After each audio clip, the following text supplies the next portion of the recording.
what do you want to talk about today? Well, okay, so we've maybe touched on this subject a little in the past, but as we see society's kind of getting a little less patient, a little angrier, a little, not everybody, but as a whole, generally in America, I say you kind of have, society is changing. Let's just put it that way. Let's just say it's changing. It is. So, and you also have millions and millions of people that are like, I might buy my first gun when I go in the gun store today. So I want to take a moment and just ask, what are things you should never do at the gun store? Don't buy somebody else's firearm for them. That should just go straight without saying, but I feel like I do need to bring this up because it still happens. That's bad all the way around. That's bad for the person you're buying the gun for. That is bad for you yourself. That is bad for the gun store that is local to your community and trying to earn a living. Straw purchases are kind of, well, they've always been an issue. People don't want to wait for their background check to finish and, well, hey, this guy over here always gets a good to go every time. If I give him the money, he'll buy me this gun. That's a straw purchase. Be patient. Wait for your background check to finish. If you do not walk out with the firearm on the day that you make your purchase and fill out your background check, it's not a big deal. As long as the store that you are patronizing follows a Brady transfer law, you're not going to have to wait indefinitely and be left on hold or never pick up that gun. You just have to wait X number of business days, whatever that store's policy is, and then after that time is elapsed, you pick up a firearm. If you are now under the age of 21, you have a mandatory 10 business day hold. That doesn't usually include weekends. That doesn't usually include federal holidays. So be heckin' patient. Just wait for your gun. I can see how it's kind of, well, it sucks to wait. It really does. I've been put on delay before. I work at the gun store. I know I'm okay on paper, squeaky clean. I don't have any speeding tickets or parking tickets or felonies or warrants. So, I mean, it just sucks to see, yeah, I'm just on hold. It's just government working at the speed of government. And they are working on government equipment, which doesn't always work, and it does break down, and it's frustrating from our side of the counter. And I know it's very frustrating for that side of the counter, but please don't send somebody else in to buy your guns for you. Just, you don't want to open that can of worms. It's awful. Don't do it. That's a good one, because it also, I would argue, you know, because you're talking about how it's not good for these people or that people, it's also not good for generally this idea that, you know, we're kind of really losing a lot of our Second Amendment rights as time goes by. And when people, you know, are doing this sort of thing, it's kind of like we were talking about earlier, you know, you got a couple people ruining it for a ton of people. Yep. Because then if you're buying it illegally, chances are it's going to be used for illegal purposes. Or, you know, hey, if it gets stolen out of the truck or car or your house, God forbid. But it does happen, and you're just like, well, I need to do a police report on that, but I didn't buy that gun, so how am I supposed to do a police report on a gun that I didn't buy in the first place? What else you got as far as don't do this at the gun store? Please ask. If we use a term that you don't understand or you've never heard before, or I mispronounce something because I've heard it pronounced 7 different ways on that side of the counter, ask this side of the counter to explain. The other day, I handed a customer a rimfire firearm, and I asked them, please do not dry fire this gun. It is a rimfire. I do not have any sort of snap cap or safety in there to prevent that firing pin from striking the rim there. So the gentleman looked at me, he smiled, he nodded, okay, thanks. Immediately pulls the trigger on a rimfire. And I, whoa, hang on, stop. So it was a miscommunication. I was not speaking in terms that he understood. And so I don't know how to clarify any further if somebody doesn't ask. What do you mean by that? What does dry fire mean? Why wouldn't you pull the trigger on a rimfire? Those are valid questions. If you don't know the answer to them, please ask. Yeah. So that kind of sucks a little bit, because then I have to be kind of mean and go, hang on, give me that back. And I really don't want to be mean to people, but Sure. Unfortunately, please ask if you don't understand the question. The same thing goes when you're filling out your background check. If you get to a question that you don't understand the way it is worded or written on that form in front of you, ask somebody on this side of the counter to explain it in plain English. So many issues and problems can be resolved if we can just kind of get on the same page. And our vocabularies might be different, but at the end of the day, we're still trying to do the same thing here. Absolutely. So, I mean, you want to adopt a firearm. I want you to adopt a firearm. So let's make this work as easily as we can. Just ask if you don't understand. I would argue too that even if you're an expert, if you're going to buy a firearm, you should have a handful of questions with you. Because, even the last firearm I bought from you, I'm sure I asked a couple questions. I hope you ask more questions. Yeah, I mean, it's important that you ask questions, whether you're an expert or a novice or wherever you are.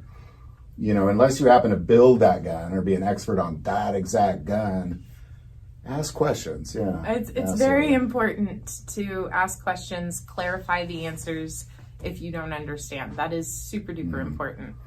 All right, so we got don't do straw purchases.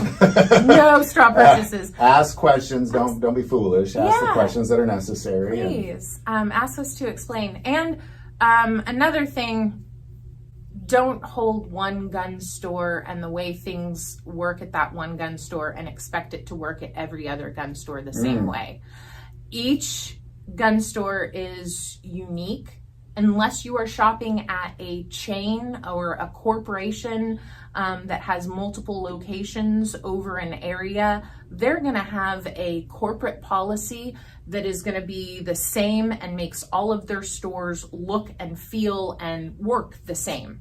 And it has to work like that for all states, not just the ones that have nice, easy rules like Missouri. It has to work in states like California, New York, Illinois, the places where it's more difficult to obtain firearms. Sure. So it has to work for everybody. If you're shopping at a corporate store, things will be different.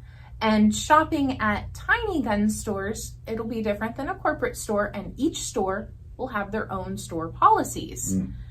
And if you don't like that store's policies, then that's probably because one customer ruined it for everybody else, and now that has become a rule, and that's what everybody else is going to follow, because Jim Bob Joe just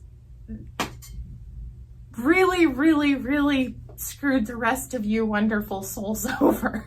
So yeah. Well, that's interesting, because there's two gun stores locally that I don't go to because I don't like their process. It's not that it bothers me; it's just lengthy. I add an hour to the process essentially just because I chose that store. Yeah. So it's really more about the time. Like, this takes way too long. I'm not doing it here. Like there was a gun store, like a Cabela's or something out on the East Coast, and they lost like 100 million rounds of ammo from people just stealing the boxes off the shelves. So all of their stores now have it behind the counter because of one store. And one issue, yes. So that is a very, very, very good explanation of how one person can totally just screw it up for everybody else. across the board. And that does happen. So please don't walk into a gun store expecting them all to be the same. You won't meet the same people at every gun store. The selection won't be the same. Small gun stores might specialize in certain things here or there, and it's not going to hurt our feelings if you shop around. It might not hurt my cousin's feelings. It might not hurt any of the other gun store owners' feelings in the city. But, you know, you want to find a place where you fit in, you're comfortable with. Do find that place. But don't expect every store that you walk into to be that place. Yeah. That's great. That's a good one, because I never even thought about that until you had mentioned it. I thought, oh, that's why I don't shop here, and that's why I don't do this other thing. But those stores that you don't like to shop at, there are other people that really do like that, and that have planned out the additional time for that process, and that's what they want to do. Great! That is so awesome, and I'm really happy for those people that they found their place too. But not every place is for everybody. No big deal. So just, don't expect...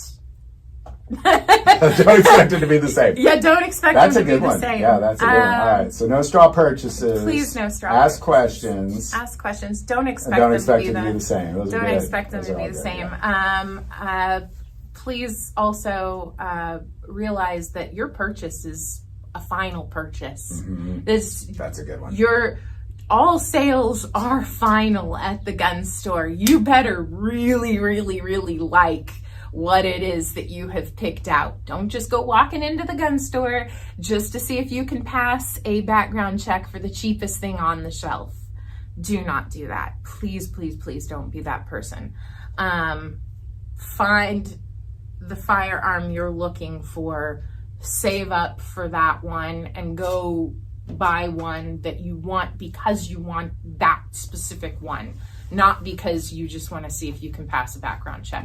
I don't know if other stores have policies in place, most likely, because this has been a problem. And so, there's places that won't allow certain people to buy certain firearms, and they'll profile you based on a few bad apples that ruined it for everybody else. Gotcha. So that goes back to, don't expect every store to be the same, but do realize that what you're buying, you're stuck with that.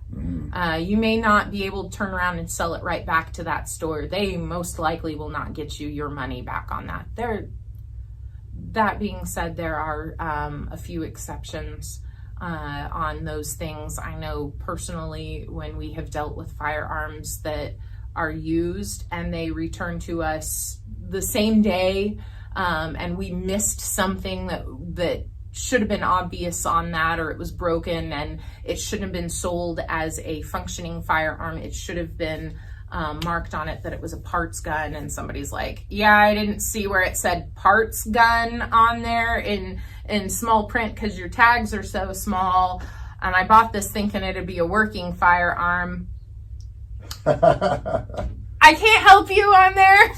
I couldn't make that sign any bigger when the tag is only so small. So please, please, please, please check your purchases over very carefully, inspect them, make sure it is exactly what you want to buy, because no take backsies.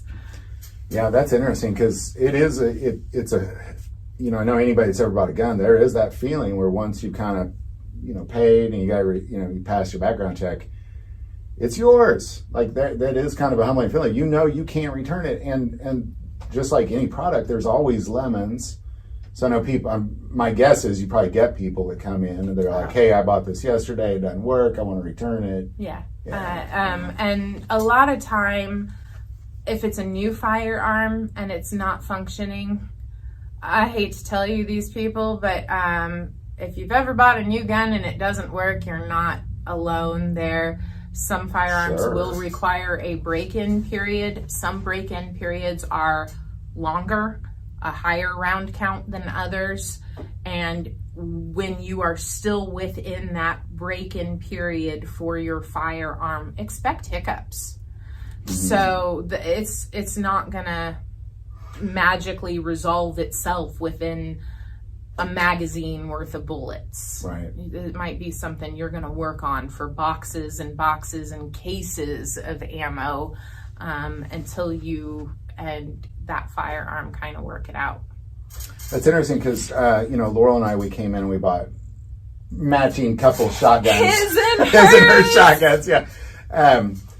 And her cycle's fine, and mine was having hiccups, and I know it was really more when you're doing like bird shot through it kind of thing. But in my head, I thought, well, why does yours work flawlessly and mine is having these hiccups, But I was glad hers worked flawlessly because hers is for home defense. Mine was just a review. So, yeah. So yeah, just don't expect it to be. No, it happens. It's not the same Happens for a lot, every actually. single person. No. So your mileage may vary. There Absolutely. I think that pretty much covers it. There's a list of other things. There's plenty of other people that'll light up the comments, and this is something that I'm sure we'll come back around to at some point. But for now, we'll leave that as a small, short list of. It's a good one. That's a great list. That's Please. colors I never thought of. Please be nice to your gun store, and let us be nice to you too, as much as we possibly can. Well, there's a fifth one right there. Be kind. Be kind. Be kind. That should just go without saying. Absolutely. But some days, don't be mean. Some days it's easier to be nice than others. That's just being a human. Some days it's way easier to be in a good mood and be nice than others. So. That's right. Well, Maggie, gosh, this is a great list. Thank you so much. You're so welcome. We always appreciate your insight, and gosh, thank you so much. This is so much fun. I'm glad that you swing by the shop to do this. So, and I'm glad that you guys think this is entertaining and helpful too. So, absolutely, definitely hit the like button, subscribe. Absolutely, this man does all the hard work and heavy lifting. Give him his mad props. He deserves it. Thank you. Until then, bye everybody. Bye-bye.